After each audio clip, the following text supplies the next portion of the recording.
nova ofensiva brasileira. Boia para a Friaça na direita. Friaça lutou contra Puxados. Aplicou-lhe uma finta, levou foul e o juiz marcou. Marcou foul, marcou final do primeiro tempo. Foi foul de Puxados em Friaça, mas no momento justo terminava o primeiro tempo, com o Brasil vencendo por 3-0. Notável exibição do ataque brasileiro, marcando 3 tentos nessa primeira fase. Aos 15 por intermédio de Ademir, aos 20 por Jair e aos 31 por intermédio de Chico. E agora, senhores ouvintes, vamos passar a falar diretamente de São Paulo, com Luiz Alberto fazendo uma rápida apreciação do que foi o primeiro tempo de Uruguai e Suécia, outra surpresa da rodada. Alô, Luiz Alberto. Senhoras e senhores ouvintes, evidentemente não anda bem a seleção oriental. Desde o primeiro jogo contra a Bolívia, que notamos várias falhas no seu setor defensivo, falhas estas que estiveram mais à amostra, mais em destaque, quando da peleja contra a Espanha. Hoje, entretanto, os uruguaios insistem naquela disposição de jogo errônea, de modo que isso facilita bastante as infiltrações dos atacantes adversários. Fica apenas Matias Gonçalves, encarregado de fazer a cobertura da área. E quando os lances se desenvolvem pelo centro, observa-se constantemente o pânico na retaguarda oriental. Também não concordamos absolutamente com a presença de Gambetta no quadro celeste, uma vez que Juan Carlos González foi efetivamente na última partida contra os espanhóis o melhor elemento da equipe. Entretanto, hoje posto de lado para ceder lugar a um veterano que absolutamente não combate com flama e com entusiasmo, a equipe oriental está sendo bastante prejudicada. E mais grave ainda é o defeito do quadro uruguaio, quando se nota que os seus elementos não atuam absolutamente com flama e com entusiasmo. Além disso, excesso de individualismo. E os seus atacantes preferem quase sempre as fintas, os driblings exagerados, em prejuízo do rendimento técnico da coordenação da equipe. Isso, portanto, não pode surtir efeito ante a perfeita marcação que estão empregando os suecos. Uma ótima defesa, sobretudo o seu trio final que está impecável. A linha intermediária muito bem sobre o centro do campo, controlando as manobras de meia cancha, e um ataque rápido e infiltrador, realizando quase sempre escapadas. Porque territorialmente os uruguaios estiveram superiores no primeiro tempo, mas essa vantagem territorial não se refletiu no marcador, nem esteve paralela com a conduta técnica satisfatória. De modo que o placar de 2-1 no primeiro tempo, na luta que está sendo realizada aqui no Estádio Municipal do Pacaembu, reflete com justiça o melhor desempenho da equipe sueca. O primeiro gol, marcado por intermédio de Palmer aos 5 minutos, resultou de uma das falhas da defesa oriental. O atacante controlou a pelota, invadiu pela meia-lua da área. E quando chegou mais ou menos à altura da marca do pênalti, desferiu um tiro alto no ângulo esquerdo da meta guarnecida por Paz, abrindo a contagem para a equipe sueca. Os uruguaios daí por diante passaram a pressionar, mas os seus avanços não tinham absolutamente o entendimento requerido para que chegassem a bom termo. De modo que isso facilitou o trabalho defensivo da equipe sueca. Quando a luta atingia o seu 40º minuto, 39 minutos e meio para sermos mais precisos, o ponteiro Guidia, recebendo a pelota, deslocou-se para a esquerda e da altura da meia-lua da grande área, desferiu um tiro com o pé esquerdo no canto direito da meta guarnecida por Svensson e empatando a partida. O revide veio logo depois, uma escapada dos suecos. A bola foi atirada pelo centroavante Epson. Foi rebatida, veio para a esquerda. Então Sundqvist investiu como quis e com um chute enviesado venceu Paz pela segunda vez. 41 minutos, portanto, o segundo gol da Suécia, traduzindo a vantagem para os nórdicos de 2-1 neste primeiro tempo da luta que está sendo realizada no Estádio Municipal do Pacaembu. Se continuarem assim os uruguaios, não temos dúvidas de que os suecos serão os vencedores da peleja, hoje impressionando muito bem, devendo certamente estar jogando muito melhor do que na partida contra o Brasil. É só por enquanto, Cordeiro, pode prosseguir daí. Alô, Cordeiro. Qualquer um sente a diferença de qualidade quando bebe um produto da Brahma, inconfundíveis na pureza, inigualáveis no sabor. Beba sempre produtos de qualidade Brahma. Temos ainda a dizer sobre a arbitragem, que o senhor Galeatti tem se desincumbido inteiramente a contento, marcando com precisão, acompanhando bem as jogadas e também bem auxiliado pelos seus companheiros, que são De Nicola, do Paraguai, e Beronek, da Áustria. Essas, senhoras e senhores ouvintes, as considerações que tínhamos a fazer sobre a peleja entre Uruguai e Suécia, está sendo realizada aqui no Estádio Municipal do Pacaembu. Enquanto isso, vamos ver se Alves Teixeira, diretamente da pista, poderá nos fornecer algumas impressões sobre o setor que esteve sob sua observação e que foi justamente o mais intensamente jogado neste primeiro tempo. Isto é, o ataque uruguaio e a defesa sueca. Portanto, Alves Teixeira com as suas impressões rápidas ao microfone da Rádio Nacional. Amigos, pouco há que acrescentar após a explanação magnífica do colega Luiz Alberto. Eu posso apenas acrescentar o seguinte, que um dos fatores que, a meu ver, está prejudicando intensamente a equipe celeste é o estado físico de seus jogadores. Daqui do ponto onde estamos colocados, onde a reportagem da Rádio Nacional está colocada na pista, pode-se verificar perfeitamente que inúmeros atacantes do Uruguai estão em estado físico deplorável, principalmente Júlio Pérez, que pouco após os 15 minutos de luta já estava completamente esgotado, tendo mesmo chegado aqui próximo à nossa reportagem e informado ao massagista que ele não podia mais. Quando abandonou o gramado após os 45 minutos de luta, Júlio Pérez estava completamente exausto. O mesmo acontece com o ponteiro direito Didia, que também é um rapaz de físico fraco e acha-se em condições francamente deploráveis. Outros elementos da seleção oriental estão igualmente em estado físico nada interessante.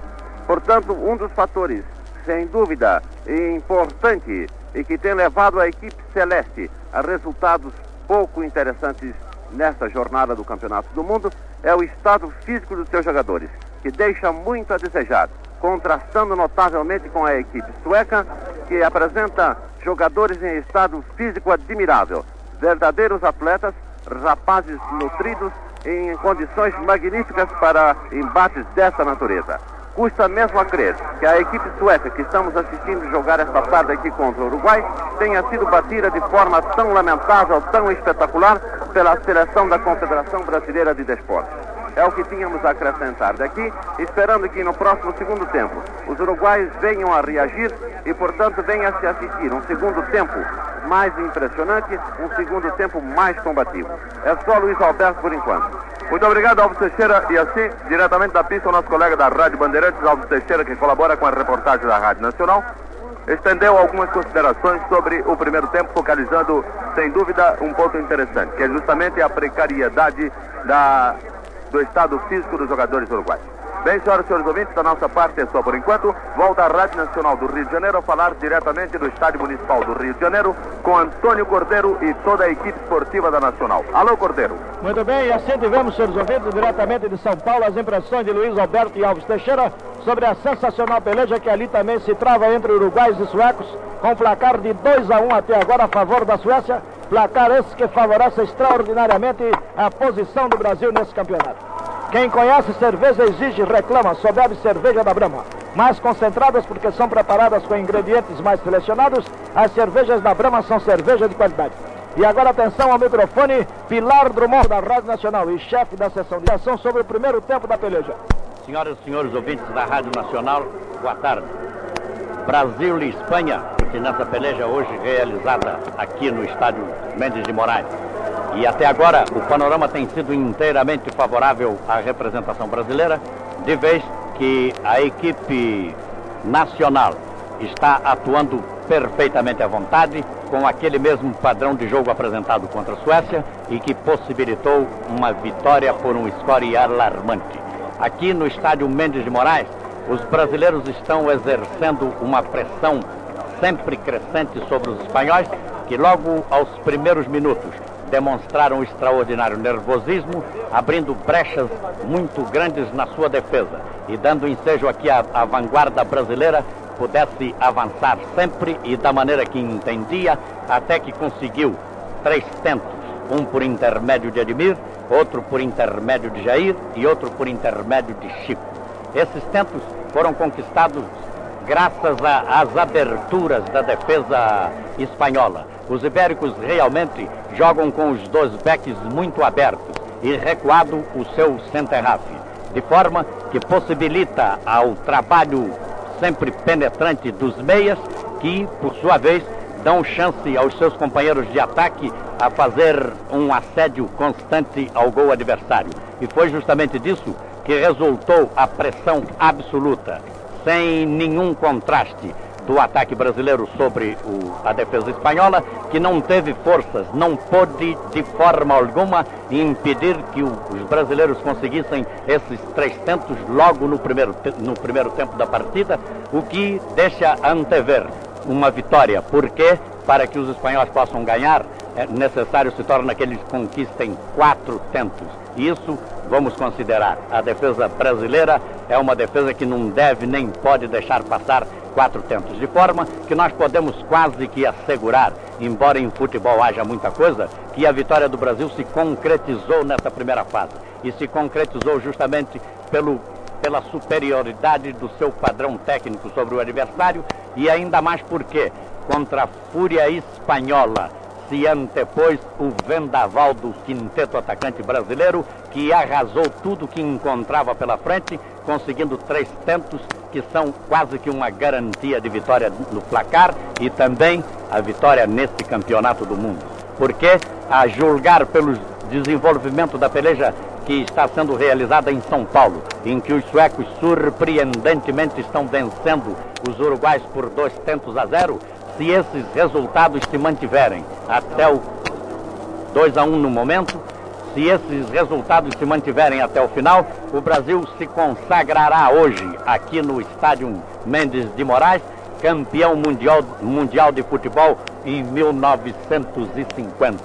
Essa é uma antevisão. É verdade que eu não sou adivinho e em futebol pode haver muita coisa. De forma que nós estamos aqui, todos os brasileiros que aqui presenciam o desenrolar da peleja, anseiam por essa vitória. E é natural que ela venha, porque no gramado, tecnicamente, nós temos demonstrado uma superioridade absoluta. Porque o famoso quinteto atacante espanhol, cujo poder de penetração é por todos conhecida, está se desmanchando ante a solidez da defesa brasileira, que não dá tréguas a nenhum dos seus integrantes, em nenhum momento e em nenhuma ocasião. Nós temos visto aqui o famoso Gainza não levar vantagem absolutamente sobre Augusto. Augusto hoje está jogando muito firme, ainda não comprometeu a sua defesa, resultando daí um trabalho perfeito sobre Gainza, que não pôde nem fazer aquelas suas famosas filigranas de driblar daqui, driblar dali,